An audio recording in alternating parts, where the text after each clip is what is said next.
জীবনের প্রথম ভোটটা আজকে দিয়ে দিলাম, আলহামদুলিল্লাহ। এই ভোট দেওয়ার এক্সপিরিয়েন্সটা ছিল আমার জন্য একদম নতুন। আমি অনেক দিন ধরে অপেক্ষা করতেছিলাম কবে 12 তারিখ আসবে, কবে ভোটের দিন আসবে আর আমি ভোট দিব। এবারে ভোটটা একদম ঈদের মতো করেই সেলিব্রেট করতেছে সবাই, আমার কাছেও ঈদের মতোই খুশি লাগতেছে। তোমাদের সবাইকেও ঈদ মোবারক, সরি নির্বাচন মোবারক। সকাল সকাল সবাই মিলে রেডি হয়ে বের হয়ে পড়লাম, ভোট কেন্দ্রে যাব। আমার ভোট কেন্দ্র এক জায়গায়, তোমাদের ভাইয়ার আরেক জায়গায়, আর আমার শ্বশুর শাশুড়ির আরেক জায়গায়। গাড়ি আজকে অ্যালাউ না, তাই রিক্সা নিয়ে বের হয়ে গেলাম। মেন রোড যদিও একদম ফাঁকা ছিল, তবে ভোট কেন্দ্রের আশেপাশে অনেক জ্যাম। এর আগে আমি কখনোই ভোট দিইনি, এনআইডি কার্ড পাইছি অনেক আগেই, তবে ভোট দিচ্ছি এই প্রথমবার। এই যে ফাইনালি চলে আসলাম আমার কেন্দ্রের সামনে। এখানে খুব একটা ভিড় নাই, একদম ফাঁকা ফাঁকাই মনে হচ্ছে। এইবারে ভোট নিয়ে সবাই অনেক বেশি আনন্দে আছে, সবাই অনেক খুশি। আমার ভোট কেন্দ্র এই স্কুল অ্যান্ড কলেজে। কলেজের সাইডটাতে পুরুষদের লাইন আর স্কুলের সাইডটাতে মহিলাদের। আব্বু আগে আমার জন্য টোকেন কালেক্ট করে রাখছিল, এই টোকেনটা দেখালাম আর তারপর ওনারাই আমাকে বলে দিল রুম কোনটা। মজার ব্যাপার হচ্ছে আমি সকাল সকাল আসছি, ভাবছিলাম অনেক বেশি ভিড় হবে,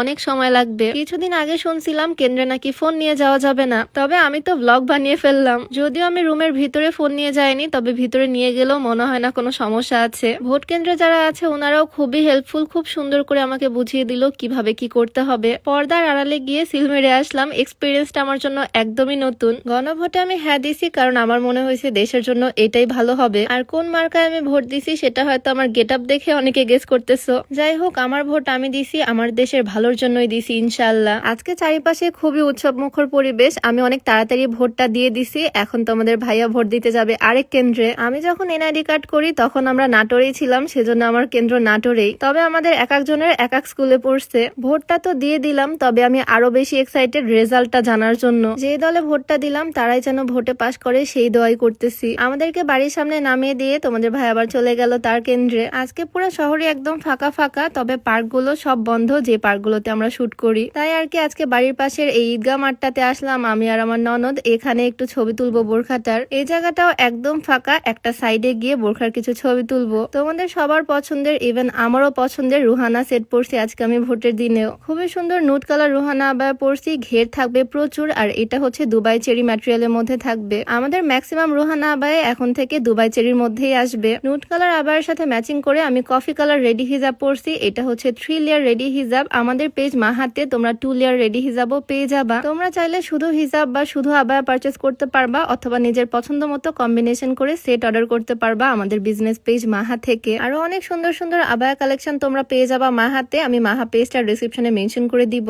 এই হিজাবগুলো পরতে 30 সেকেন্ডও সময় লাগে না, কোনো ইনার ক্যাপ হিজাব পিনের দরকার হয় না, খুব ইজিলি পরা যায় আর খুবই কমফোর্টেবল। যাই হোক, সকাল সকালে আমার ভোট দেওয়া শেষ, এখন বাড়িতে গিয়ে সারাদিন নিউজ দেখবো। তো আজকে ছোট্ট ভিডিওটা এখানেই শেষ করছি। তোমাদের সাথে দেখা হয়ে যাবে নতুন কোনো ভিডিওতে। সবাইকে আল্লাহ হাফেজ, আসসালামু আলাইকুম।